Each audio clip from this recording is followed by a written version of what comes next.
welcome to the 2014 League of Legends World Championship. The action has shifted to Singapore for the second half of the group stages. 8 of the top teams from around the world prepare to fight for a seat in the quarterfinals and a shot at the Summoners Cup. We're currently looking at shots from the Singapore Expo as we jump to the LMQ team room as they get ready for the first match of the day. Their opponents in that one will be OMG. It's going to be a very big clash to kick off Group C. Welcome again to our World's Analyst Desk. My name is Trevor Quickshot Henry, and joining me on the desk for our first 3 matches today is our Players Club. Starting things off with Mitch Crepo Forceballs from Evil Geniuses. Next up is Neil Prolly Hamad of Complexity. Third in line, Counterlogic Gaming's Peter Double of Peng. And of course, rounding out the table is Alberto Crumbs Renhifo from Team Dignitas. Guys, thank you so much for joining us. We're proud to tell you that every single match of the 2014 World Championship will be broadcast around the world in 16 different languages with help from 24 broadcast partners who are all working extremely hard to bring the excitement directly to you wherever you are in the globe.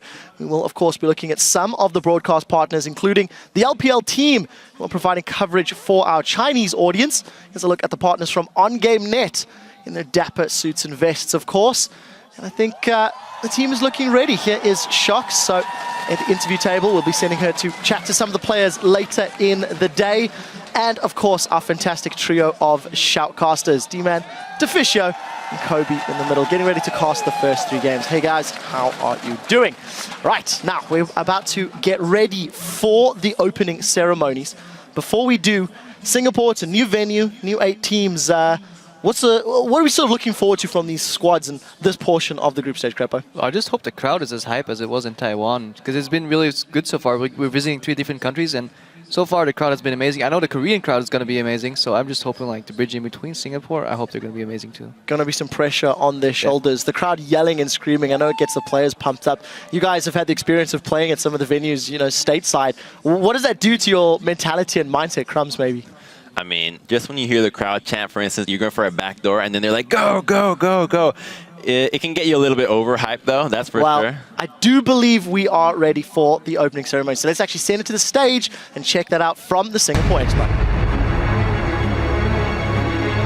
This week, 8 teams have come from every corner of the globe to represent their regions as they fight to continue their quest for the Summoners Cup. Please help me in welcoming the teams that will be competing in the Singapore group stage of the 2014 League of Legends World Championship. Representing the North American League Championship Series and making their debut at the World Championships. LMQ,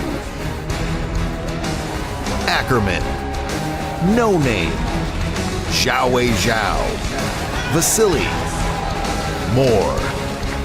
From China's League of Legends Pro League, a 2013 quarterfinalist making their 2nd appearance at the World Championships. OMG, Going, Loveling, Cool, Sand, Dada 777, representing the European League Championship Series, the Season 1 World Champions, Fnatic, Soaz, Cyanide, Xpeke, Reckless, Yellow Star. From Korea's The Champions League, with the #1 seed, Samsung Blue,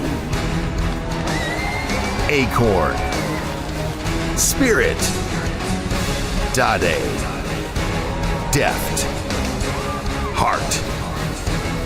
In Group D, from the International Wildcard, the first Brazilian team to qualify for the World Championship, Kaboom Esports, Lep, Danagorn, Tinoz, Minerva, Dans. From Korea's The Champions, making their debut appearance at the World Championship, Najin White Shield, Save, Watch, Zephyr, Gorilla, from the North American LCS, making their second consecutive appearance at the World Championships, Cloud9. Balls. Meteos. High. Sneaky. Lemon Nation. The summer champions and #1 seed from the European LCS, making their World Championship debut, Alliance. Wicked. Shook. Froggen. Tabs. Nif. Ladies and gentlemen, your Singapore Group Stage challengers.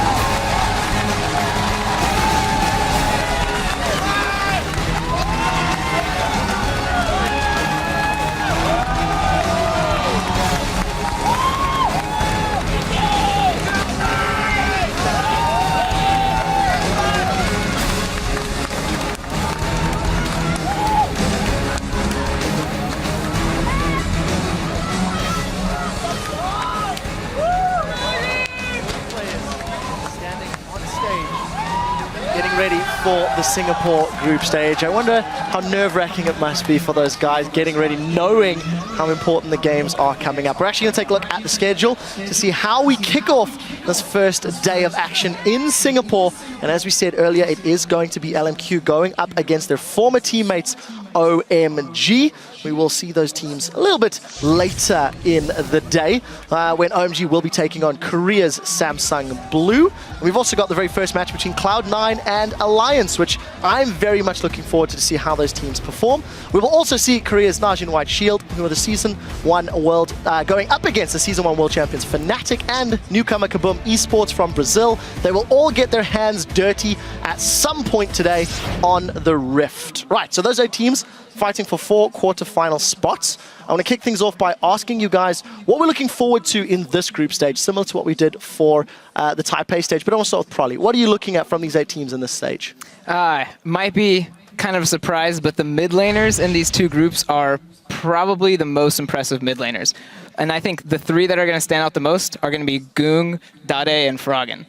Aside of those 3, those are going to be the mid laners that change the game. It's not going to be like, oh, how's the bot lane doing? It's going to be the mid lane will make the game or break the game. So I'm really excited about that. And Crumbs, what are you looking forward to in this stage? For me, it has to be, we get to see Cloud9 and Alliance, 2 top dogs in the region, face off against what is known as a 3rd weakest team in the Korean team in this tournament. So we get to see how these 2 teams perform and really stack up, and it gives you a little bit of an understanding as to how NA and EU could be doing against Korea. Yeah, let alone against Koreans. I just want to see how they play against each other. I want to see how much has Cloud9 learned, how far has Alliance progressed, because it's been such a long time since we've seen them play. How is Balls and Wicked going to fight against each other? Has the Nidalee pick ban for Alliance been solved, or is that just going to be just a hole in their strategy? I mean, so much things to look forward to. It's very exciting. Cloud9 and Alliance play later today, and then they both play Najin Shield tomorrow. Yep. Finally, Doublet, what are you looking forward to? Definitely Samsung Blue. They're in the group of death, right? So, I mean, you'd kind of think maybe there's a chance for an upset, but they are the #1 seed from Korea. So, considered probably the strongest team from Korea. Samsung White was really unchallenged in their group. EDG kind of put on a lackluster performance. So, I want to see if, I guess, somebody can find like a nick in their armor. You know, if somebody can put up a fight against Samsung Blue. Well, we'll have to see if anybody can. We talked a lot about the regional power. We've actually taken a look at some of the win-loss ratios from Taipei, considering it is an international competition. Talk to me a little bit about these stats, guys. Champions, of course, 6-0. Those are, of course, the Korean team. Samsung White, we see 2 more of them. LPL sitting at the top of the table, 9-4. NA LCS, 4-2 above EU. But just to defend EU, that's the 3rd best team that had to play with a sub. Crumbs, what's your take? I think the sample size is too small. We only saw 1/2 of the group stage already, and we can't be making all these assumptions already. I'll make one assumption. Korea is the best team. Yeah, I was about to say. I'll agree with you on that one, but I think it's unfair to give Kaboom already. Like, if you give Korea the assumption of 6-0, it's unfair for the other wildcard team to be 0-6. Kaboom's going to win a game, Crumbs? Yes. Ooh. It's unfair to give them that a little bit. So we've talked top and bottom. What about middle of the table? NALCS above EULCS, but we're going to see the rest of the teams. That's so ridiculous to say because TSM is the first seed from North America, and they were in a group with SK, who wasn't even playing with their second roster, and they're the third seed from Europe. So it's like really hard to say, oh yeah, NA is better than EU. It's actually, to me, 50-50. But incredibly hard for me to say, you know? Yeah. You biased, dude. NA above EU, seen it before. So probably middle of the table as we get this next group stage. Do you think those numbers are going to shake up and change? I do think EU will catch up a bit. But I'm still with American Pie, and NA will not succumb to the EU madness. Yeah, I sincerely hope so. For you guys at home, we're going to be taking a look at this. I'd love for you to jump on Twitter and share your thoughts as well. And for more information about the likes of the teams, the players competing at Worlds, as well as some of the features and videos, head over to lolesports.com. You can also find a complete schedule where you can give a thumbs up to the teams that you think will win in each of the matchups. So submit your votes and we'll check in throughout the day. While you're on the schedule, take note that the games will start earlier on both Saturday and Sunday, 3 hours earlier than usual. So make sure you guys don't miss anything at all. And as we're talking about with that social media, we also want you guys to hit us up at LOL Esports. Send us some photos of how do you Worlds. Send us pictures of how you game face, or in other words, just see how you're enjoying the World Championship in the Singapore stage. Use that hashtag Worlds, once again at LOL Esports, to share experience throughout the entire show. Now, we do have to get to these games in just a moment or two, and we'll see how this is going to pan out. So we are going to jump over to a video feature in just a moment, and we're going to listen to the players taking us through.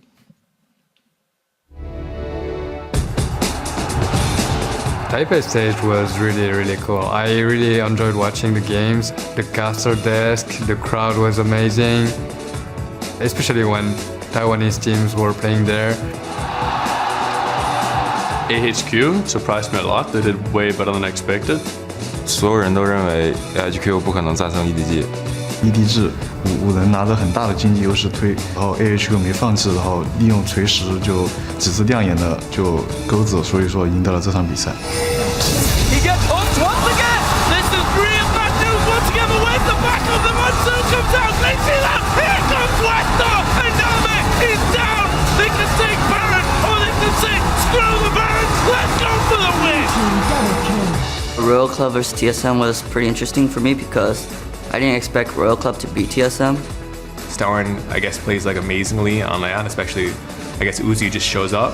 Uzi looking for more kills. Exhaust will stop that from happening. Surely he passes. He knocks him away. Monsoon comes I think it's fantastic hearing. That was just simply amazing. I completely agree, Joe. That was simply amazing. I like hearing from players who were in the other groups who are potentially going to compete against these guys chiming in and talking about it. Yeah, obviously they'll be scouting the metagame for sure because this is the first time we see a lot of these teams in a long while, and they've all scrimmaged against each other, so the power picks will filter through, and it just shows you like what the metagame is somewhat going to be, especially in terms of Janna. Like we have Gorilla coming in hard, both are really good on Janna, so I'm looking forward to like see them play. Yeah, you're totally right. I think the other pro players have like a way better realistic expectations. So when Ball says I was surprised to see TSM lose, I expect C9 to have scrimmed both teams and how to kind of gauge their power level. So they, I guess, were upset by or surprised by the results, and probably more so than we were. It's a good line. I actually think we'll have to remember that for later. Guys, we are just about ready for our first match where LMQ has traveled a very long way to take on former local rival OMG. It's the number 3 in North America versus the number 3 seed from China. And to be honest, neither of these teams performed particularly well in their regional playoffs. You know, really didn't stand up and shine. Let's start with LMQ and talk about how they performed throughout the year and, you know, dropping the ball maybe towards the end of the summer split. Probably, what do you think? I think the biggest thing was Zhao Zhao in regionals kind of surprised me. He didn't seem very proficient on Zed, which is huge in the meta right now. So I'm actually kind of worried to see how he'll do against Cool, who was bringing out the Ahri in their regionals and doing very well. So I think if Zhao Zhao hasn't picked up Zed by now, and he's kind of leaning towards the Orianna picks like every time, he's going to be thrown off, or they're going to be working with a disadvantage and pick a ban. Yeah, LMQ is a team, we heard that they went to China to do some scrimming and practice for Worlds. They're going to be facing off against OMG, who of course attended Worlds last year. They took down SKT, T1K in the group stage. They fell in the quarterfinals to teammate Royal. OMG to me are the sort of stereotypical Chinese squad. They're very aggressive. They seem to look for team fights all the time. Crumbs, when you look at this matchup, LMQ's sort of been in the dark a little bit. What are you expecting from these squads? I think that the matchup's actually going to come down to top lane, in that we saw Ackerman perform in NA really well when the meta was about mages, when he was playing Gragas, Lulu, and now with the introduction of Ryzen to the meta and Rumble, I'm expecting him to perform really well on that, and I know he's picked up Nidalee, so the top lane matchup, in my opinion, is going to be very action-packed, and there's probably going to be solo kills in it. Double F, I got a question for you. LMQ, I feel like they struggled in playoffs. OMG seems to be a team that has proven they can tilt in the past. Is this going to be who can control the nerves better? I think this is a really, really interesting game because both these teams are so different, right? So Xiao, to me, he's a very farm-oriented mid lane. He prioritizes farm, highest GP 10, or sorry, gold at 10 minutes. But Cool is a very bloody player. He loves to get kills. He loves to roam. He loves to play assassins. That's the exact opposite of Xiao. And at the same time, San versus Vasily, San's a very passive laner. He actually loses lane quite often. But Vasily, he's a super aggressive player. So it's a very big mismatch, I think, in style. I feel like there is a lot of questions in this particular matchup. So with that in mind, Crepo, you haven't said too much. I want you to chime in on the most important thing. Who is your victor in this game and why? I think OMG's gonna take it. I think Gogoen's better than Ackerman in the top lane. I think the only way LMQ can win this game is if their bot lane wins and Vasily just goes ham. Because otherwise, both the solo lane pairings for OMG is just gonna be too strong. Prolly? I definitely am going to go with OMG for this. I think they're going to bait the Orianna pick or bait a passive mid and be able to pick counters to it and kind of throw LMQ off their game. Double lift? I think OMG as well. They seem to be a more refined version of LMQ, and despite their bottom lane being really weak, their solo laners and jungle just pick it up. Unanimous decision, Crumbs. Are you going OMG? It's not going to be unanimous. I'm going to go with LMQ. And why are you going LMQ? Well, I think that we are underrating them. I think that we're basically funneling every opinion of both these teams solely on their playoff performance, and I think that the fact that LMQ was able to go to China and Scrim kind of hidden away from everybody gives them an edge for this matchup. Double lift, you're shaking your head a little bit. Why do you disagree? Well, I don't know. Like, No Names to me has never been very good, and Loveland is just super good. I remember last year, just think about it, this guy brought a jungle Yorick. Everyone's like, wow, he's amazing. He's probably the best Chinese jungler. He's back. It's the same guy, same roster. So, I don't know. No Name, I feel like he had such a lackluster performance at playoffs, and the meta just really exposed him to be really weak to invades, aggressive mid plays, stuff like that. It's just, I don't know. I don't think it's going to work out for LMQ. I'm sorry. I just really hope Dada77 has like stepped up his game, because that might be like D1 weak point for that team. Well, I think we're going to find out. Let's take a look how you guys at home have been voting over at lolesports.com. You predicted that 64% of you are siding with OMG, so a little less than the percentage here on the analyst desk. We'll see if the team returning to Worlds will end up picking up the win. Let's head it over to the caster desk for the first game here in Singapore. Thank you very much, Quickshot, and welcome, ladies and gentlemen. I am Lee D-Man Smith, and joined, of course, by Sam Kobe Hartman-Genza and Martin DeFicio Lunger to take us through the first 3 matches of the day. So let's head straight into the starting lineups for this game. Over on the blue side, it is going to be LMQ from North American LCS. That means in the top lane, we'll be starting off, of course, Ackerman. In the jungle, No Name. Mid lane is Xiao. Vasily as the AD carry, and more alongside him on support. And on the red side, representing China's LPL, it's OMG. Up top is Gogoen. In the jungle, leveling at mid is Cool, AD carry San, and support Dada777. And this game right here, I have to agree with Doublelift. When he was mentioning the jungle battle between No Name and Loveling, it's going to be so important, because Loveling, he's all about snowballing Cool and Gogoen. If No Name can't stop him, OMG's just going to run away with the game. One of the things that impressed me most last year about Alan, or Leveling, or whatever you want to call him, was his creativity. His jungle pass, he never did the same path twice. You can't get this guy down to a pattern, and you can't predict where he's going to go. He was one of the first guys in the group stages last year to do the single buff 2-minute gank and caught people off guard. He went for level 2 tower dives. He pulled out all kinds of crazy things. Yeah, I mean, absolutely. These matches, it's interesting. Obviously, Trevor hit on it. The fact that they went all the way to North America, LMQ, played through the Challenger, got themselves into the summer, managed to get through towards the qualifiers. They get to the World Championships, and they face OMG once again. Exactly. A team who would know LMQ and know the playstyle they use and know how to play against it, because it's what they face so often in the LPL. I do feel like LMQ maybe has fixed their style a little bit and changed it, or picked up some NA stuff at least, and maybe that can surprise a team like OMG. They definitely have picked up a lot of different things in North America. They spent a whole year of their lives to get to this point only, LMQ. So they definitely have the drive.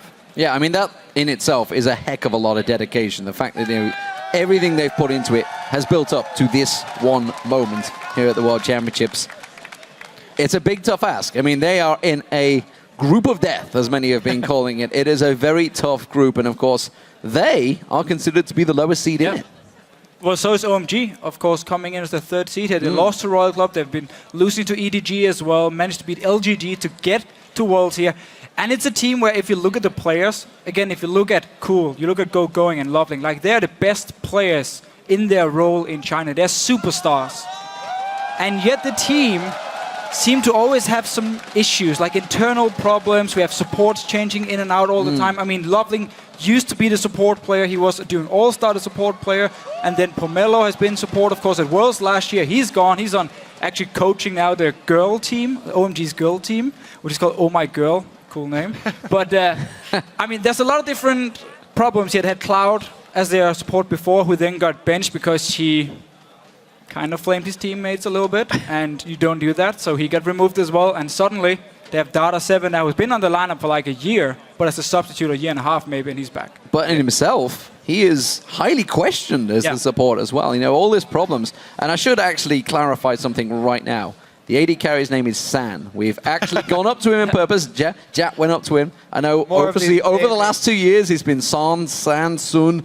It is San. So we got to make sure everybody gets that through to their heads. And yeah, the thing is, a lot of these players, they don't care that much about how you say their name. They really don't. We went up to the same thing. We went to Zeppa, and we're like, okay, so some people pronounce it with a J sound like Jeppa, and some people are Zeppa, and he was like, which one sounds cooler? I don't really care. You pick. And we're like, okay, we're going to go with Zeppa then. He was like, yes, sounds great. Sounds great. So, all these wars over naming, not that big of a deal. No, what matters is what you can do in-game.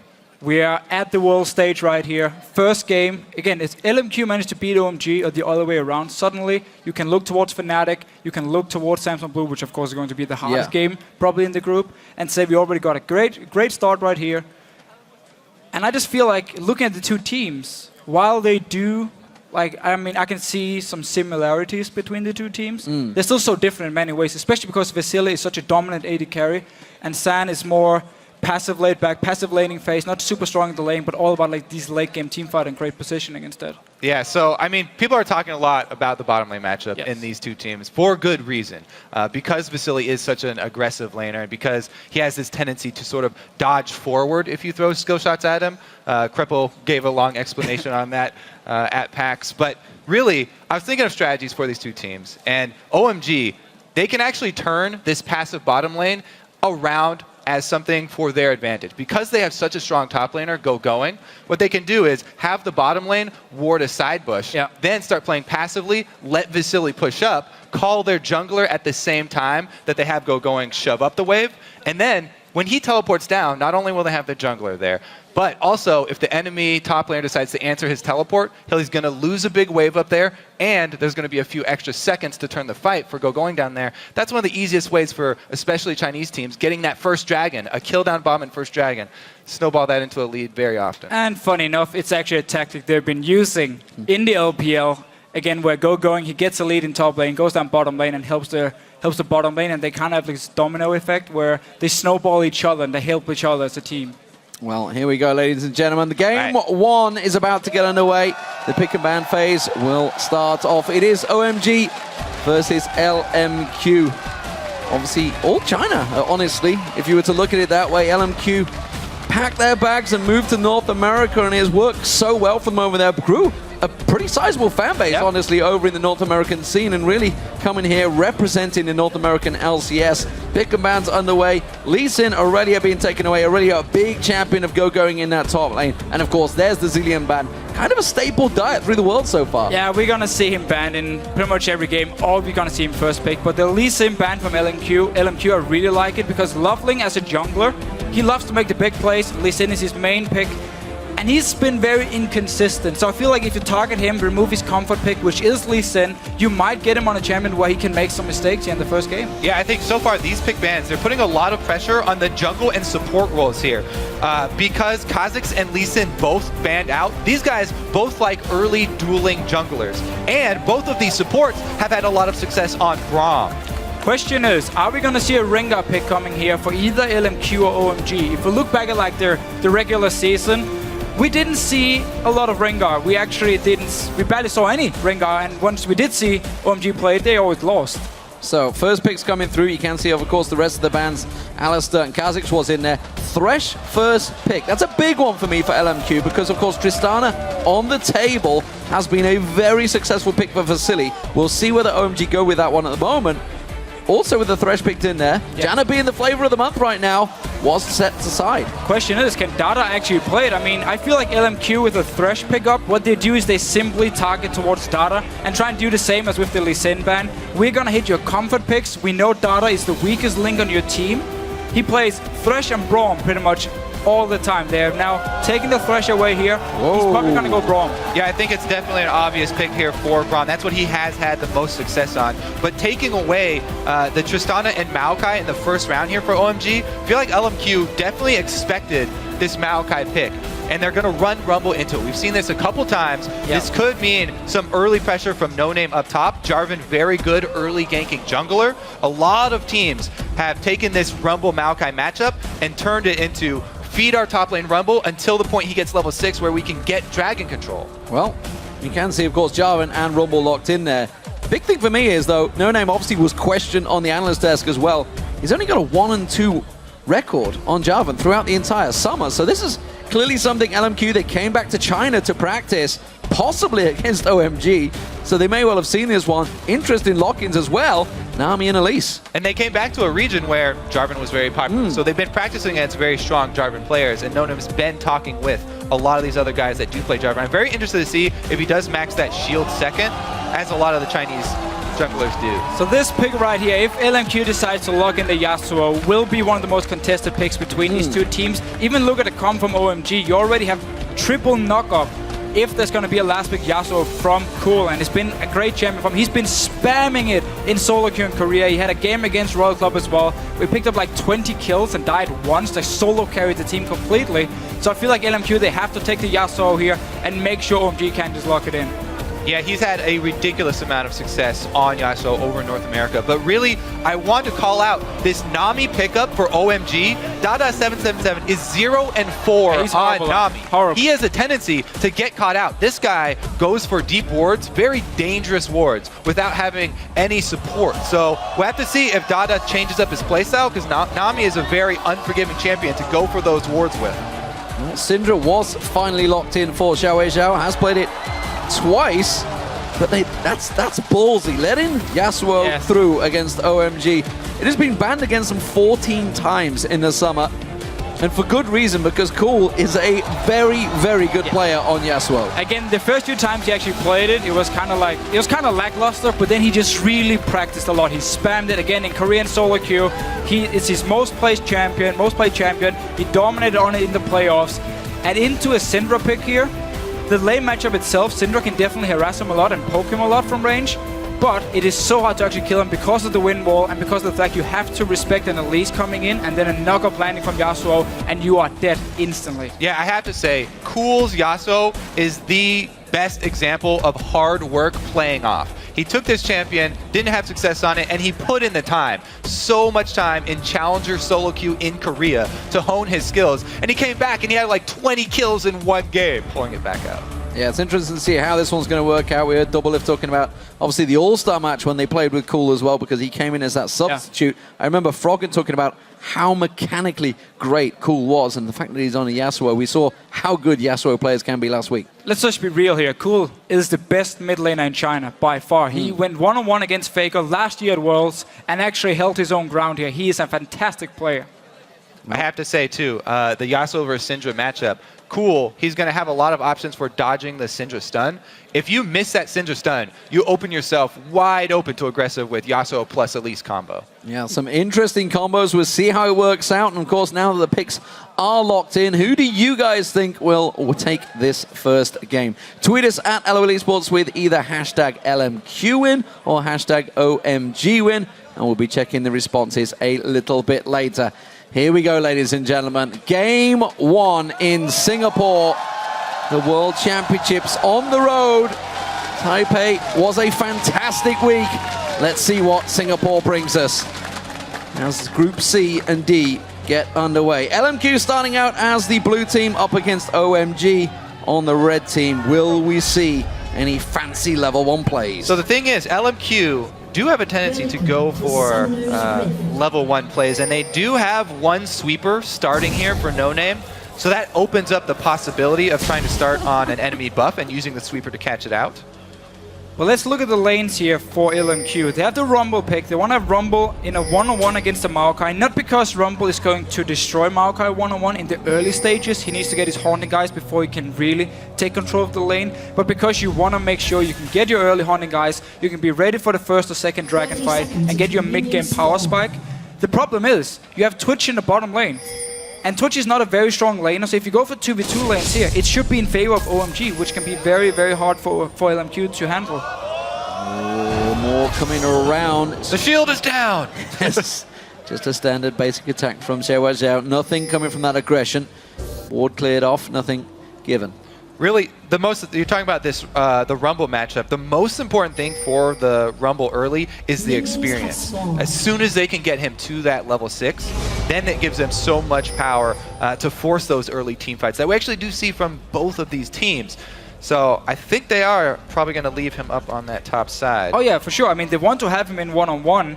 It's more the fact, can Vasily and Mor down this bottom lane, can they actually handle what San and Data 7 can do against him with Tristana and Nami, which is a very, very solid lane, 2v2. But San is known as the weaker laner. Of course. And being a little bit more passive. The fact he's on Tristana, I wonder if that's what LMQ are gambling on, whether they're just going with the fact that, okay, we're in against a fairly passive duo, we should be able to stick this one out fine with Twitch and Thresh. It might be the tactic. I mean, Vasily is actually AD carry in Europe and NA. If you look at both regions together, he's the AD carry with the highest CS of like 10 minutes and 20 minutes. So he's great in lane, great at farming. If he can manage to survive this 2v2 lane, the Rumble one-on-one in top lane should be able to pay off for LMQ.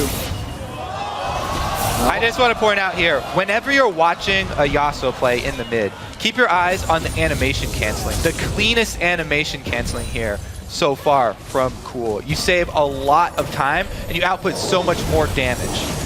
Well, speaking of damage, back and forth down this bottom lane.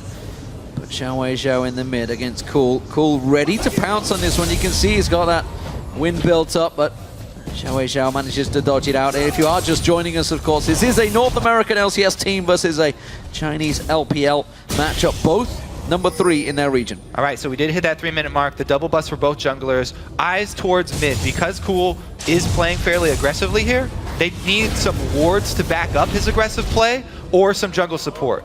Leveling comes by, drops a ward, and he's there just in case they need a counter gank. And notice how he didn't actually run top lane here, because he also had to respect the fact No Name could be sitting top lane ready for a command because he's pushing the lane. So we have the same setup in the top lane as we have in the mid lane, just for LMQ pushing out there.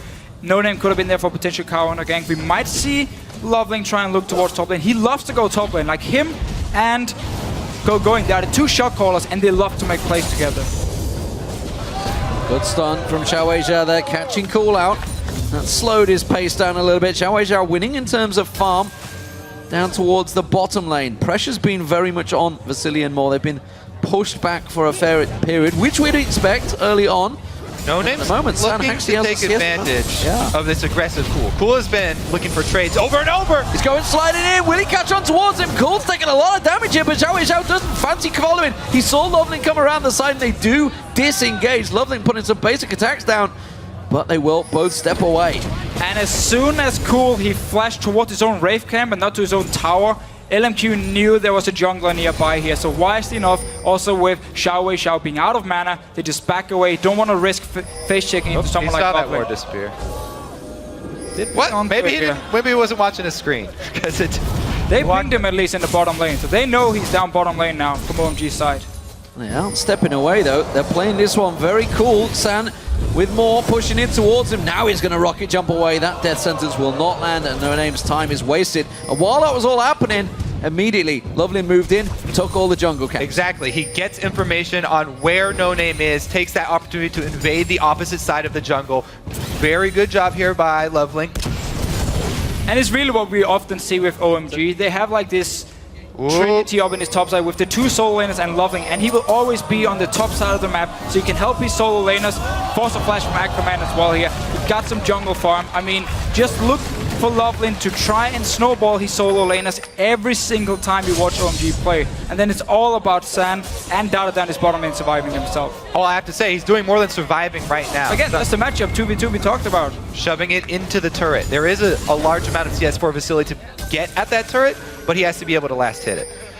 Up mid again, the camp here for No Name. He did slide into that bush, by the way, so this ward did not see him enter the bush. But you can see how Cool has adjusted his playstyle. Oh, death sentence lands this time, and Dada do get the flay down on towards him. Vasily cautiously puts some damage down on towards him. San reacts well and quickly goes for the support. We have to keep an eye on this dragon here in a few minutes, because OMG has a combo which you would call like a fight comp, where you want to go in, you want to contest dragons, you want to contest buffs because you don't want to fall behind. You don't have enough wave play in your team to fall behind and then come back in the game. So you have to be able to engage. Down his bottom lane, both junglers. Flashes straight in towards it, put the flay down, but Lovely, they weren't expecting that response, and No Name having to slide away from this one. OMG in the right position at the right time. LMQ, if it wasn't for that jungler, could well have taken a kill here. The 2 top laners just brawling with each other, going Ackerman, no doubt, a fight they had many moons ago back in China. And again, Loveling, he wards for mid, he invades the top side jungle, 1 gank top, he gets a flash, then he's right back down bottom for the counter gank. This guy's pathing, he's very, very efficient. And up at this top lane here, so we do have Horny guys completed very, very soon by Aquaman. Next time actually goes back to base. And my point before with OMG having this like fight comp where you want to contest buffs, you want to fight early on, you want to try and snowball your lead, you cannot afford to fall behind.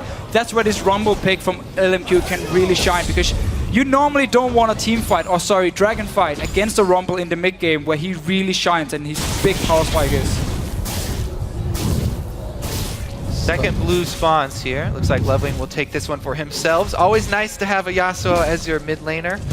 They don't need it. That will give a big boost for him as far as his experience. He's already ahead of No Name, by the way, because he was much more efficient in his route, and he was farming on the way to all of his ganks, whereas No Name spent a lot of time sitting in bushes. So Loveling here increasing the lead that he has over No Name. Has hit that level 6 mark, full level. We'll see whether they head in towards it. Zhao continuing his farm in the bottom. These 2 bottom lanes, nobody's gone back. San hooked in this time with the death sentence of more. The flay does land, but Vasily doesn't answer the aggression of his support and instead steps away. So we saw Dada here actually save his bubble because he wanted to see if Vasily wanted to react and go aggressive and then try and bubble him. Because there's not a lot of other options other than like. And look at this call here, Loveling. They're timing the blue handoff with a gank down bottom. He went without stealing his or without taking his own red, called him down bottom because they knew he didn't have any wards, and now starting the dragon. This is a little bit late though. They already handed off that blue. And LMQ had pinged this one a moment ago, so they were prepared for it. No Name's already heading down, and you see more come around. There's the teleport into the top corner. Ackerman's going to join the fight. Dada not quite hooked in by more, but LMQ will pick up the dragon here. They're going to move in towards it. OMG collapsing around the side. Look at the min map here. Vasily's not there yet. It's only 4 members from LMQ so far, and everyone from OMG is already in position. That dragon very low. You can see Ackerman moving in. Zhao, No Name trying to get close, and OMG disengaged from the dragon. Again, it's Vasily flanking around the side onto Lovely. Lovely separated from his team here. They're going to catch the slowdown on towards him. They have the vision. Has to flash away. Can Moore get close enough to land the hook? That's the question. We're going to see the flash stone repels away from him, but he's got nowhere to drop down. And First Blood comes in for Vasily. And now they've got control over the Dragon Pit. Let's see if they actually decide to go for it. This 4-man OMG squad can still poke them at it. No giant summoners used. They still have the ulti rumble. Without the smite available, this is going to be very tricky for OMG. You've got to feel, but that two-man bubble followed by Cole's ultimate will be enough. They get the exhaust down on him, but it doesn't matter. Ackerman goes down. More drops to the side. Going tanking up the dragon, taken very low. Vasily fancies this one. He comes around the side. Cole catches on him. Vasily steals the dragon, and OMG disengage. He still has smite up too. Loveling. Oh, he was dead. He was dead. They didn't have wasn't smite. there. It was just straight up AD carry against mid laner. Vasily managed to steal it here, so even though 2 kills went over to OMG, LMQ got the dragon and they got the first one. Let's see it again. This is a perfect engage. You got Bubble into Yasuo. Great job there, knocking up. Good combo. And Rumble was able to get his ultimate down before he died, but it didn't turn around this team fight. Let's take a look at this burst from Vasily. It's over Cool. Oh, Cool tries to use his Cool. Q. He's cool. Fantastic stuff. So LMQ come out on top, despite the fact the gold is equal between the two. 2 kills versus 1 dragon. Well, 2-1 if you count the whole engagement. And remember before here, OMG actually timed the dragon start really well because first of all, LMQ had just done their blue buff and Vasily had gone back to base. He wasn't there for the start. It was 5 members from OMG ready to take the dragon. They started and instantly disengaged away from it and actually let LMQ jump towards them. So the initial plan from OMG looked like a gank down bottom, but since the gank didn't pull out because Vasily had gone back to base, they changed plans very quickly. They've called an audible play. And they're like, okay, we're going to try and take dragon instead. And they got the teleport out, but then LMQ actually forced the fight. They could have just hard engaged. I mean, they had the Maokai teleport. They could have jumped straight for LMQ when there was only 4 members. If they knew Vasily was back in base, they could have just engaged straight in. But Going actually delayed his teleport in his top lane. He waited and waited and waited until the actual fight started, and then he jumped in. That's an advantage of having an invisible AD carry. Never quite sure if he's gone all the way back. He was very close to being caught by that Aqua Prison as well. He just sidestepped away from it. Saw it coming, realized, of course, that Cool would pounce. Pink Ward being cleared out by OMG. LMQ will lose that one out. Moore's going to come around the side again. Vasily going aggressive this time around. Forced back though. Does put some pressure on towards them. Everyone has gone back to buy, of course. Vasily building up towards that Blade of the Rinking Wall. Infinity Edge looks like it will be the first item for Sam. And also just again, looking back at the fight, we see OMG what they want to do with their comp. They want to make sure they don't fall behind. They want to contest these buffs as we talked about. They felt confident, even though if you look at the champions on the side of LMQ with the Rumble pick, Syndra as well extremely strong in these like these mid-game dragon fights. OMG were not afraid to take the fight anyway because they know you have to go for these 5. Whoa! Bottom lane, Moore. It's a mistake. Moore goes in and pays the price for it. Wasn't expecting the jungler to be there, and now this may not be over yet. They're going to push on towards Vasily. No Name cuts off Data as he tries to push towards him. Pressure still going down, and they're forced away from the tower. Second time that Loveling preys on the aggressive bottom lane. He's in position for the counter gank. They're aware Vasily's going to try and get some early aggressive moves. LMQ called their jungler down to start off the fight, but again, OMG turned it around. And while we had some action in the bottom lane, Xiao in this mid lane actually one-on-one killed Cool on Yasuo. We didn't get to see it. Bottom lane though, Moore. Oh, No Name killed off there. Vasily does manage to counter and get one shot. Moore comes in, throws out the lantern and pulls Vasily to safety. It was a 1-for-1 down the bottom. 1-for-1 down bottom, but yeah, you talked about that mid kill. He also got the turret. The constant pressure from Xiao, farming hard in that mid lane. Not necessarily roaming around, but dominating in his own lane. And that was a big mistake by Cool. The fact he ends up dying one-on-one, loses towers. We're just gonna see the fight. So first, nice stun. We keep talking about how Yasuo has these abilities to block the ulti, to block the stun as well. Whenever the wall is gone, and if you manage to land the stun with Syndra, you can just destroy Yasuo one-on-one. But all of the talk about that mid lane, it's Xiao that strikes first in a straight-up 1v1. And as you said, if you land that stun at the right time, it will pay dividend for you. So Xiao, that's going to boost his confidence. Of course, looking at Cool, he needs his items. He's only got the static shiv right now, but that's a good start. There is a pause coming in here.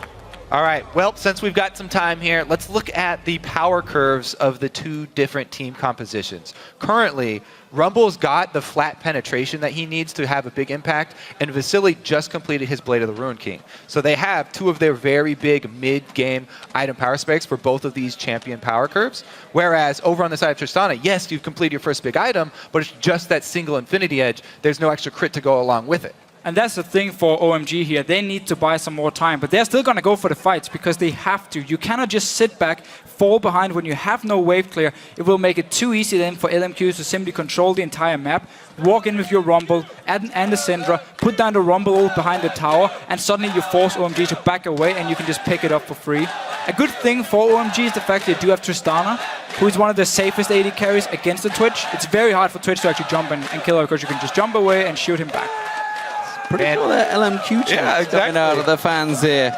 North American LCS being supported. You can see the TSM shirts on the front there. I'm not surprised by that one. It's pretty standard everywhere you go in the world these days. Of course, we have got a slight pause at the moment. They're just having a chat issue between each other. So obviously that's fairly crucial in a team game such as League of Legends. So they're just waiting to sort that one out. I'm just looking at items as well here. Support items. We're actually going to see early Mikhails coming in from Dada on Nami here, so I'm sure Crepo will be very proud because, again, look at the side of LMQ. You have the Thresh Hook and you have the stun from Syndra. The Mikhails will save your life, and you need to make sure one of your carries don't get caught out of position. They definitely do have to protect Yasuo and Tristana. One thing I definitely need to caution OMG against is if they are going to do what you're talking about and contest these objectives, be very careful about their movements through the jungle. This LMQ team has a ridiculous amount of line damage. If you feed in through one of these small corridors in the jungle, this is the perfect team from LMQ to obliterate you, and that could be the whole game. Yeah. If they win a 5-man ace in the mid-game jungle, LMQ can run and take that mid-game power spike all the way to the Nexus. Which is why we're probably not going to see OMG actually invade in on the buffs here. I mean, they're going to wait for Dragon to spawn, set up some good wards around it, and then we can see them look for a fight. But they have to be so careful because of the Rumble pick, because, of course, Twitch with the Blade already completed here. So I expect OMG to actually try and sit back, keep ganking with Loveling, and just try and farm a bit more in the lanes. Get your second item completed on your Maokai, on your Yasuo, and then you can start really fighting. And of course, Tristana, who wants to get past the weak mid-game. And let's talk about that quick bottom lane, because that's where a lot of the action has been happening. And of course, San at 2-0-2 right now. It's a big deal in the early lane phases for Tristana. 2-0-0 for Vasily as well. Yeah, it's been fun to see how Speaking of Vasily, how Loving actually was sneaking in the mid lane. That's nobody. But it's a good attempt. He was looking for the mid laner there. Still, it's been fun to see Loveling put so much focus on the bottom lane because he knows they need to get San ahead and they want to shut down Vasily on this Twitch because he's such a dominant AD carry and LMQ often play around him a lot. I think it's really good research here from OMG. Just for sure. Them researching LMQ and them just knowing this team pretty well anyway. I mean, going to China, LMQ had already lined up scrims with OMG before they saw the group stages. This was one of the teams that they were very much looking forward to scrimming and practicing against because they're very close. But as soon as the group stages came out, obviously, they had to cancel those plans. So, mid lane grouping, 30 seconds on that Dragon. All of the pings heading down that way, and LMQ looking to try and get a pick on towards Loveling here. Oh! No Name flashes straight into the cocoon. That could be vital. They're going to turn their attentions instead and push them in. And just a little trick for solo queue here. What Loveling did was very, very smart. He knew there was a ping ward in the bush. He didn't walk into the bush to clear it. He put his own ward so he can stand with range, safely clear it, and be ready for a potential gank from LMQ here. So smart play putting down the ward and nice reaction time. No flash for No Name for the next Dragon fight here. Quick wind wall there from Cole to block out that stun. That may well have caught him out. Jay Weizhao absolutely could have pounced on it. Dragon is now up. There is a ward from OMG, so they have vision of this one, which is why you can see them all starting to group.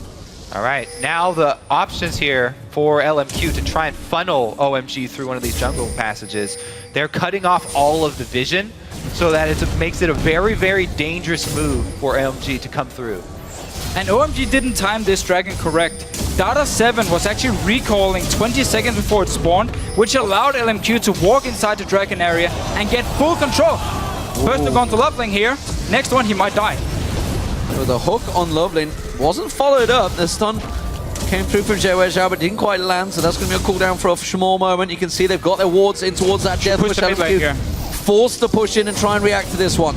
Got to be so careful those Aqua Prisons don't land again. They've got Tristana. They're trying to use that explosive shot, shove mid lane as quickly as possible, and then come back to contest. Dragon being taken very low here. It's going to be a smite fight. The wave's going to cut them off. It's the two junglers in the pit, but it's Dada 7-7 that's going to get caught out. New Name separates there on towards Lovely. They lock him down. The Dragon was stolen by OMG in the meantime. He will go down and pay the price, but it is all of the gold going OMG's way. So LMQ focused on the fight outside of Dragon, and No Name tries to jump in and duel Loveling. Loveling has the presence of mind to actually take the Dragon, but it meant that he lost the duel because he was focusing his damage on getting that smite.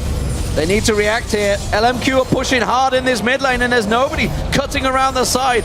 We are going to see Cool come around, but they're getting a big chunk of damage down. Here comes Go. Oh! There's the ultimate once again from Cool. Slides on through the exhaust down on him fast. Is it going to be enough? Vasily locked out, and the Lantern pulls him to safety. Cool's taken down. Ackerman burning through Go. He's forced away, and Maokai cannot take the hits. Flash from Ackerman avoids the Aqua Prison, and LMQ get out. It was a 3-for-0 in the end, but the Dragon went to OMG. And all these kills here, it falls back on the fact that OMG, they didn't time the Dragon correctly. They had to be there in time, get ward control. Let's just see if they can actually kill Xiao here. They can't. But anyway, this Dragon was all about getting ward control from OMG, so LMQ couldn't set it up and start landing Syndra stuns where OMG couldn't see them and get some easy picks and control the Dragon here. But they didn't time it correctly. Dada 7, he went back to base 20 seconds before the Dragon spawned instead of be there to ward. Let's look at this re-engage though, because this saves OMG's second turret. This is the objective answer LMQ were trying to get. The Maokai, Yasuo, Nami combo here, ridiculous. OMG also come out of this re-engage up some extra summoner spells. They got 3 more flashes out of it and the exhaust out of it. The exhaust is going to be a very crucial part of LMQ's team fight. So even though OMG did lose Cool in that, they saved their turret and they got a bunch of summoners down for the next team fight. We know that there are going to be more fights. Oh, there will be way more fights, but we do really see how OMG is weaker in this mid game as well. I mean, San in the last fight on Tristana, he did 0 damage. He walked in, hit once, and then just walked away. He doesn't have enough damage. His mid game on Tristana is too weak at the moment, and Ackerman, Xiao, and Vasily together are just destroying OMG in these fights at the moment. Yeah, exactly. That's a good point. Not only does he not have the damage from items built up yet, but he doesn't have his range stacked up from experience yet. Tristana really needs that, especially San, who likes to play more in the back of the team fight. Well, they are forgetting about San down this bottom lane. Ackerman's going to come down and defend it, force him away with this wave clear. Meanwhile, the reverse is happening in the top for LMQ as they take down the second turret of the game for LMQ. And while we are talking about how LMQ is winning the fights, the fact Loveling could steal the Dragon beforehand and only Dada 7 actually went down because he got hooked. He should never have died. The whole plan from OMG was actually to use the wave from Dada 7 to cause some confusion, and then Loveling would go in to steal it. Because you saw the rest of the members from OMG, they ran away instantly. And that was smart because you never want to try and steal the Dragon and then take the fight at the same time. It completely removes your jungler and makes it a 4 versus 5. So they just wanted to try and steal it. Sadly, Dada 7 got hooked and ended up dying for it. But because the gold is so even and OMG's comp is so good in the late game and outscale LMQ here, it's still looking good for OMG. Exactly. OMG, as long as they can get out of these mid-game fights with just trades, then they're very much happy with that. Rod of Ages was just completed, plus they're still waiting for Trist, and Yasuo's almost got his second item. LMQ not in a position to defend this one. If OMG wanted to push there, they could have just taken that turret. Finally, LMQ roll around, but it has lost them a lot of time. You can see it is going to be San heading towards the top, so that's going to be a top tower going down for OMG once he gets around there. So OMG playing it safe here. They actually had no wards around the mid lane just before now where they walked in and placed it as 5 members, so they didn't want to push up onto the tower and risk LMQ flanking around with both the Java and of course the Twitch popping out of stealth here. So OMG playing it safe. Don't want to go for the risky mid lane at this point. Go top lane, place a few deep wards, and then take the top tower, which you have already pushed in and you know the enemy team isn't nearby. And they're continuing to push. Look at OMG, all of their movements. They see Vasily down the bottom here. They're shoving around towards the inner turret right now. Go-Going's there. Dada's coming around the side. San pushing along.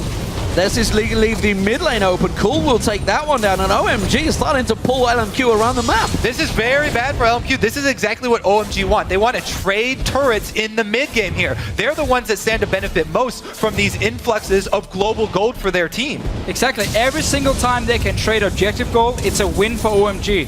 LMQ at this point here, for them, because they already have some of the outer turrets gone, which was why we saw Vasily stay in this bottom lane, it's all about getting the deep wards now, and you have to look for picks. You need to close out this game. You cannot afford to go full late game against a Yasuo, Maokai, and a Tristana. That being said, LMQ have a very strong AoE. If they can land everything... Sidestep from Sand, gets away from the stun. 5 members of LMG up here, they're going to go on towards him. OMG going to get caught out. No Name, has he done enough though? He's going to have to try and flash out of that one. He gets taken down. Cool, wind wall blocks everything but that one. You can see where Xiao locks on towards him. Sand going to take it so low. Lovely's going to get locked up. Ackerman will take him down. He's going to drop. That's a double for Xiao. Can they turn and take any objectives? And that is exactly what Jarvan's whole job is in this team comp. He's the sacrificial lamb. Cataclysm is just supposed to keep people there to land all the AoE. They're turning this into a very early Baron though. This is still very dangerous. We'll see if taking a lot of damage here. Son and both Dada 777 are very low. Just the threat of wards over the side though do scare them off. LMQ seem to have wasted this little opening that they gained. Maybe they can shove a minion wave up. Dragon just appeared. Can run straight down to Dragon here. They should be able to take it because they force OMG to stay. Let's just see the fight here. It's a beautiful engage. Grumble ult onto multiple members, and then we just see No Name jump, and he knows he's going to die, but it's all about jumping in, hoping there's a lantern for more. It's not in time, or he doesn't get out in time, and the wind wall does actually block half the ulti from Xiao down, but the other half just kills him. Yeah, very unfortunate there for Cool. Does time out. But yeah, picking up the extra kills there for LMQ. Did award them the Dragon. Is the Lantern going to be enough? He's not going to take it. He gets taken down. That's Xiao drop. Look at Sam leaping in on towards the tower. The tower hits on him. He gets locked down. Maul doesn't escape. No Name picks up a kill as well off the side. Lovely flashes away. Vasily found him. He gets locked by the cocoon. Can he run away from this one? While it's all happening, going in shot. Didn't even No Name goes in for the pancake. They're losing the top tower though. They need to go across and deal with it. So OMG here, they wanted to force LMQ to react in the mid lane so they could push the top tower at the same time here. While they got the first kill, instantly LMQ, 5 members, managed to get revenge, get 2 more kills. Vasily keep picking up kills on this Twitch here. He's gonna be so fed. I mean, Ghostblade already completed. All right, let's take another look at this. The missed stun. We talked about that in the laning phase. If Syndra ever misses her stun, then it's going to be very dangerous for her. Son, as you said, jumps in. This tower still has about 4 hits left on it, and LMQ are happy to fight under it. Teleports do both come in. Canceled one of them for OMG because that turret didn't go down. And Vasily, as we know, No Name comes in for the, what's called pancake? And didn't get it. Xiao here actually had to flash because Cool stood on the lantern so he couldn't click it. It was really smart and he flashed away. But then Sand, for some reason, is like, I'm just gonna jump in. I believe I can get a reset. It was terrible play, to be honest, because he jumped in and ended up just dying here and giving an easy kill over to LMQ. So there was a change where you can still click on the lantern. You can't 100% block it, but it does make it difficult. And he didn't want to take the chance, it looked like. As soon as you walk away from it, you don't want to. Even if it's like you don't want to go back. Can you go click it? Yeah. Well, this game is very much all about the AD carries right now. 4-0-4 and 4-1-3. Both Vasily and San playing fantastically well. LMQ grouping as a 5, but they are pushing up against a 5-man OMG. Everybody in defensive line here, and look across the side there, Lovely, looking to try and catch somebody out. Yeah, all LMQ needs here is wards on the side, on the flank here, so they can spot OMG trying to flank around them and just keep pressing up in this mid lane. There's not a lot of wave clear. Only Tristana is there to clear the waves, and maybe Cool if you can get a tornado off. Yeah, I think it's all about LMQ using the terrain to their advantage so that they can better lay these ultimates down. The zone control is everything for LMQ right now. They need to be able to funnel this area of effect because OMG, they've hit their power. They're ready to fight now. This Rod of Ages is fully stacked. They have the 2 item combos. Oh, the hook. It's only going. That's not the target they want. Ackerman takes a fair bit of burst there. Sand forces him away. And the Cocoon lands on more. Will they go for it? It is only the support. Look, there's the hook. Lovely gets separated from his team. Going comes in. And still Cool waiting to find his ultimate. Who can he land it on? Sand forced away from this one. There's the ultimate coming in, but it doesn't do enough for Cool. The death sentence lands from more. He gets the hook down. Sand jumps away for the poison. Finishes him off with Vasily. Stun comes out and going. And OMG are dropping all across the map. It's a 4-0 to LMQ. And look how hard it is for OMG to actually engage the fight here. They have to run straight towards the Rumble. Ackerman's ult in this fight here. Once we get the replay, it's on to 4 people. It was perfect. And LMQ, they kite back, they get the hook, they get the first kill, and manage to take the fight, even though we had some great ultis coming in from OMG. 10 more seconds here left on Yasuo. They should be able to get the inhibitor and retreat before they get stopped. Dada gonna try and do his best here to slow them down, but there are minion waves on that top side and the bottom that they need to clear out. So OMG's chance for a rebuttal is very, very slim here. Pretty much an all-around big pickup for LMQ. And while OMG had started to get their second items completed, Cool actually didn't have his Infinity yet. Let's see it again. Look how hard it is for OMG to actually engage onto LMQ. They can easily just kite back because OMG is not able to either flash engage or flank around them. And then the ulti from Ackerman is the MVP ult here. And look how little damage San is able to put out. That's the second Cinder Stun that hit him. He had to walk back over the Rumble ultimate. He gets maybe 4 auto attacks off this whole fight. And then Ackerman finishes off with the flash. And he would have been able to completely clean up the fight here. There were so many low members, but because of all the long-range damage he'd taken, he was forced to back away, actually end up dying as well, because he flashes away too late here. He could have cleaned up that fight if he had been healthy, but too much damage from range. Is too low level. He doesn't have the range he needs. Vasily just pops his ult, and he's able to spray and pray the entire, or rat-a-tat-tat, the entire team fight. Whereas San, as we said, doesn't get off as many autos as he would like. You know, all the focus we've had in and around AD carries, the mid lane is a gigantic difference right now. Xiao Zhao, 6-1-3 on that Syndra, whereas Cool, all of the hype over him, 1-4-4. He's finally got his item, so we'll see whether he can turn those stats around. And we just have to give full credit to Xiao Wei Xiao on this Syndra pick here. He's been landing so many he's going for it in this fight.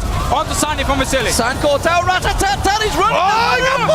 He flashes for it. Teleport comes in, Moore is ready. Cancel straight out there. Going doesn't want any of it. There were super minions with him. And now, with the Baron up, they're moving towards him. The mid-game lane pickups from Twitch. Beautifully executed from LMQ. Vasily using that champion extensively in North America, but now they're on this Baron. They didn't see that ward, by the way, so OMG no.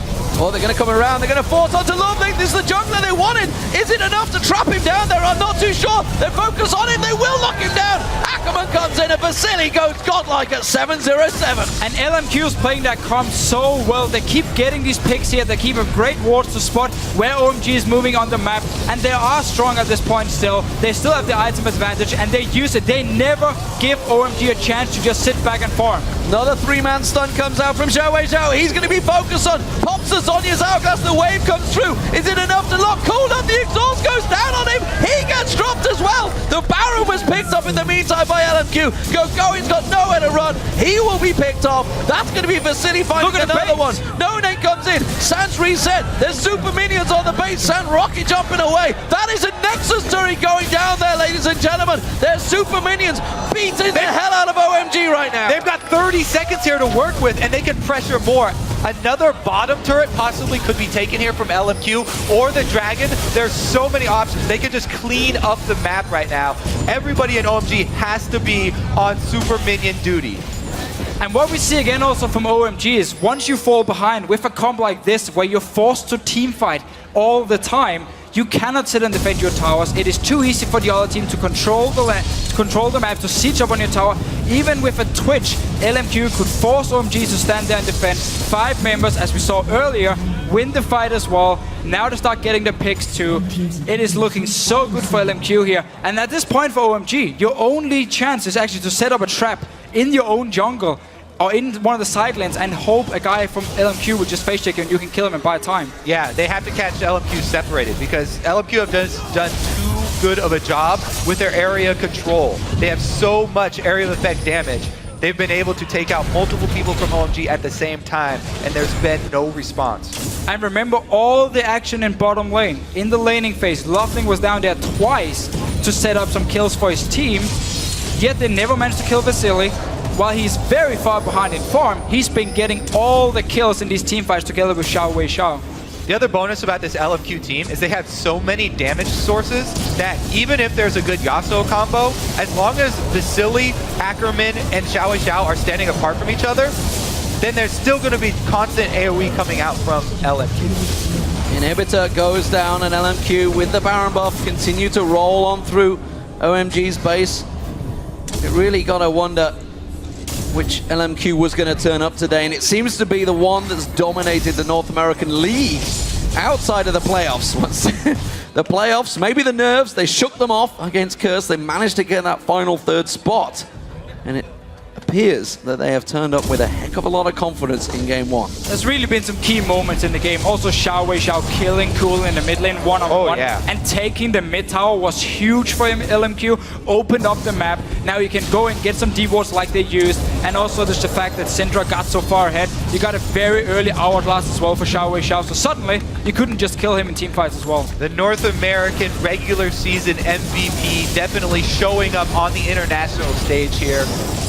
Oh, good hook. Oh, hook on San, the AD carry doesn't quite get locked in. The Aqua Prison on more is enough. The tower hits go through, but again, nobody pulls the trigger on OMG just yet. That is crucial disengage down for OMG. Now they have no more answers. Going hooked in, Death Sentence lands. There goes jumping on towards him. Xiao Wei Xiao locks on towards him. Look at the stun damage that comes out from Xiao Wei Xiao. Locking straight on towards him. The Equalizer cuts them apart. And Vasily gets himself a second 2 kills. Cool is locked up. The exhaust goes on towards him. He is helpless against this LMQ team. That's just going to be sad jumping away to safety. But LMQ with the super minions will push on through and take game one in the group stage over OMG. Sad locked up and goes down towards the end. There's the ace. There's the game. LMQ win game one. And congratulations. Very well executed composition right there from LMQ. Just a couple of hiccups early. The counter ganks from OMG were great. Loveling in place several times at the right time to prey on that aggressive bottom lane. But in the end, not enough. The comp from LMQ just comes together. Yes, I love the research and strategy LMQ used in this game here.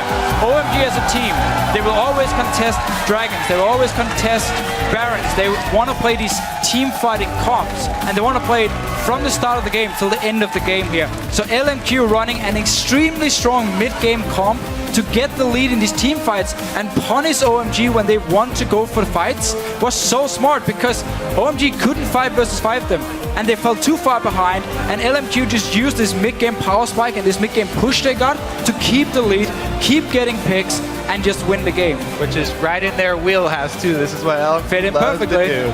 And just look at the stats of the players. I mean, honestly, a 10-0-9 for Vasily in his first game. 7-2-9 for Xiao Wei Xiao. They really have turned up when it counts. 16 assists for No Name, 20 assists for more. Insane stats. It's really fun to also look at the CS numbers, because again, Xiao Wei Xiao and Vasily has been the two best farmers in the West. Also EU, and in EU as well, we have some mid laners who really love to farm. Doesn't matter. Xiao Wei Xiao and Vasily, they had the highest goal per 10, farm per 10 at 10 minutes and 20 minutes. In this game, they barely farmed at all, other than champions. It was basically just farming champions every single time. And we knew what we were up against. We knew it was going to be team fights. We knew that was going to happen in this game. And you know, everybody obviously, of course, China well represented in terms of team fights. Everyone expects them to do so well, but LMQ met them every step of the way. This Rumble pick in top end. Sorry, take it, man. Take it. I've been talking for too long. The Rumble pick was great. I wanted to give some more love to Moore here, because 21 out of 23 kills he participated in. With how many fights there were, a lot that's of not great easy death to do. sentences. I'm going back to the Rumble pick. Okay, go back. All right, because we're ready now. This has been a really big thing for group stages. It has, and it's the perfect pick against a team who wants to fight you, especially in the mid game. We saw the Rumble rules here. You cannot do anything against it. It gives you the entire advantage in these fights. Ackerman played it perfectly. We talked about how AP champions for him was great. When he played Gragas top lane, he was looking so strong. Rumble here. It should be banned against him if you want to fight in the mid game. And it comes back to that pick ban phase. We talked about the bait for Maokai, leaving LMQ leave Maokai up because they want to use that Rumble. Absolutely fantastic first game here in Singapore. For an insider look at LMQ's win, we are going to head back over towards the analyst desk. Thank you very much, guys. Feels like Deficio wants to join the analyst desk, actually. Quite excited there. Let me just quickly go back a little bit. LMQ is a less refined version of OMG. OMG team fights better. Let me think. Xiaowei Xiao is not going to do well against Cool. Soloed him. No Names, not a strong jungler. Let me wrap this off with everyone's underrating LMQ. I think...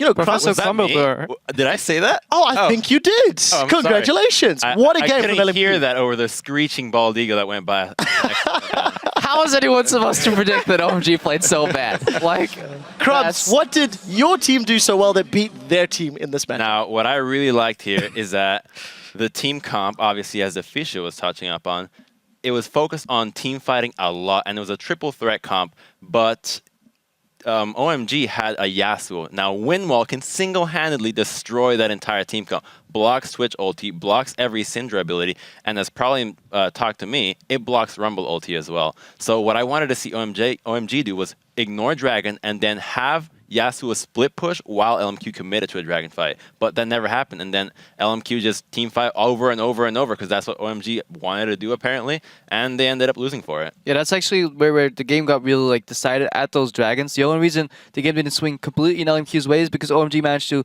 kind of outplay LMQ early a couple of times, but they still came out on top just given their team comp, because OMG as a team has such a propensity to fight all the time, and LMQ just answered that with a triple threat combo. I think we have a replay as well from like the first dragon fight where I just want to highlight a couple of things in like both compositions. So if you get it on your screen, basically LMQ going for this dragon is really good. That's what they want. Like they have this like triple threat combo, a lot of AoE damage. OMG should not be contesting this. I just want to highlight something really good that OMG does in this fight is they've already lost their jungle, right? This is OMG. They lost their jungle. They're 4 against 5 against a composition they should not do dragon against. What they do, like, we'll try and outplay you. So if we roll the clip right here, they're just going ham. And the beautiful thing I want to show you is like this Nami bubble knocks up 2, Yasuo holds, and then goes at the very end, allows Maokai to just follow up a little closer, and they try to wombo combo that. But even here, like, look at that Rumble ulti. You shouldn't be fighting this. You get very lucky if you even come out alive. And especially if you look towards the next dragon as well, where I think OMG ends up stealing it randomly. Yeah.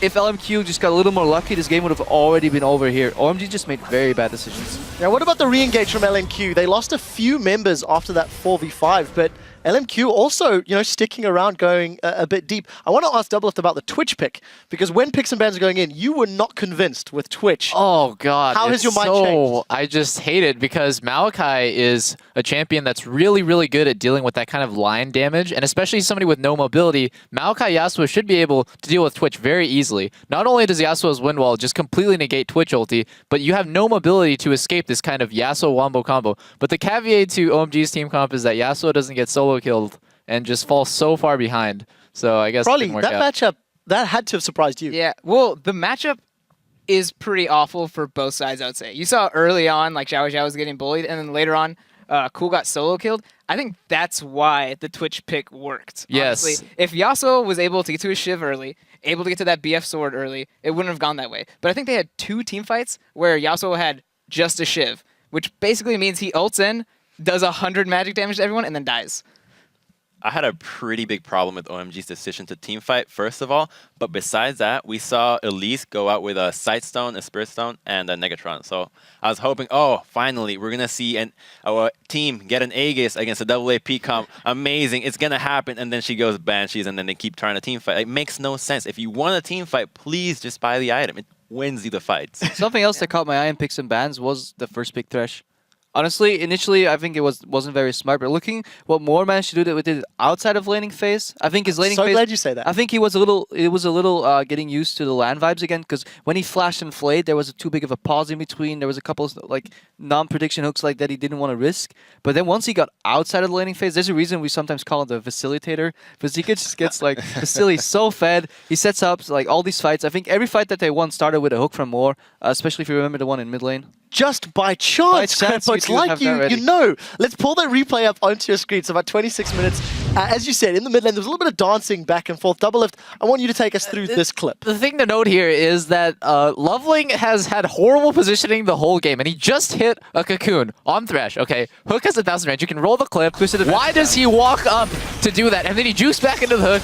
I don't know what he's doing, but once somebody gets hooked and there's this equalizer to cut off the rest of OMG, there's absolutely no way they can go in to save their jungler. And at this point, it's just cleanup duty for LMQ. I mean, look at this amazing win wall, but it doesn't matter. They're just so outnumbered, and Sand has been zoned from this equalizer. It doesn't matter that Cool is going in with this two-man ulti, and it's just so uncoordinated, and it's all started because of Loveling's awful positioning the entire game. Yeah, Sand really was potentially set up to clean house, get those resets He down. was. Look at all these people that are so low on HP. And I mean, you can see, like, at the very end, it's just with the skin of their teeth, LMQ can make it out with 1% HP on, like, 4 people. Yeah, if you overreach into, like, this triple threat combo that can counter-engage with Rumble and Jarvan ulti, that gives Twitch, like, the freedom and the safety that he needs. At the same time, Windwall, yeah, he can screw him over, but Zhao Zhao's stuns, they were on point. Like, he's basically blowing this fight forward, and there's no need for Twitch to need, like, he doesn't need any peel anymore because everything is just dying in front of him, and you can just light him up from the back line. Closing thoughts from Prolly? I think one thing that we keep forgetting to mention is Ackerman's Rumble ult were sick. He wasn't doing ults in like the banana bush or like anywhere closed space. He was doing Rumble ults in the middle of lanes, and they were perfectly across the enemy team, and they couldn't deal with it. That's really hard to do with Rumble because normally you need the closed space to do that kind of thing. It did lose to going though. Counter pick and in lane, he did. Final thoughts, Crunch, we really need to move. He only lost in lane because Maokai started getting assists though, but I was happy that Ackerman performed in the mages. Yeah, well, I do have to move this one along. Thank you for that, guys. We are going to check in with Shox, who is standing by with one of the victorious players from LMQ. Thank you very much, Quick Shot, and I'm here with LMQ's Vasily after that fantastic game by them. Vasily, first up, talk to me about the Twitch pick, because a very risky pick for the first game here. 他说：“请问一下，你选老鼠的时候心里在想什么？因为感觉是一个非常特别的选择。因为老鼠对整个团队的输出帮助很大，越到后期越厉害，所以选择这个我是为了团队。” I was thinking, Twitch is a late game champ, and by picking Twitch, I can help my team out more in the late games. And absolutely worked out like that. Secondly, it looks like LMQ is a totally different team than what we saw in playoffs. What was your preparation like coming into this? 他说 LMQ 感觉从北美季后赛到现在又有很多差别了。那你们是如何准备世界大赛的？我一直保持着一颗很平常的心，因为我们已经进入了这个组，而且虽然大家看起来我们不幸运，但是我认为我很幸运能和这么多特别强力的队伍交手。So we keep a calm approach to the game. We treat it like every other game, and by doing this, we should be able to beat the strong teams. Yeah, let me ask you about those other teams. What does this do for your team spirit that in the very first game you play here at the World Championship, you go legendary and your team does amazing? 想说接受你们要遇到很强的队伍，可是你第一场就拿到超神的境界，那这对你们接下来比赛有什么帮助？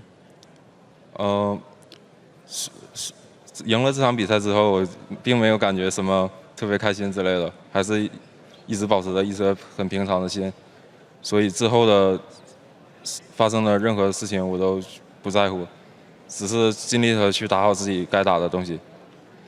He said by winning this game, he's not extremely happy. He's still level-headed, you know. They're keeping calm, and they will keep approaching the games like they should. All right, well, thank you very much and congratulations. All right, the action in Singapore is just getting started, and when we come back, the first Brazilian team to ever compete at Worlds will take on Korea's D1G1. We'll be right back.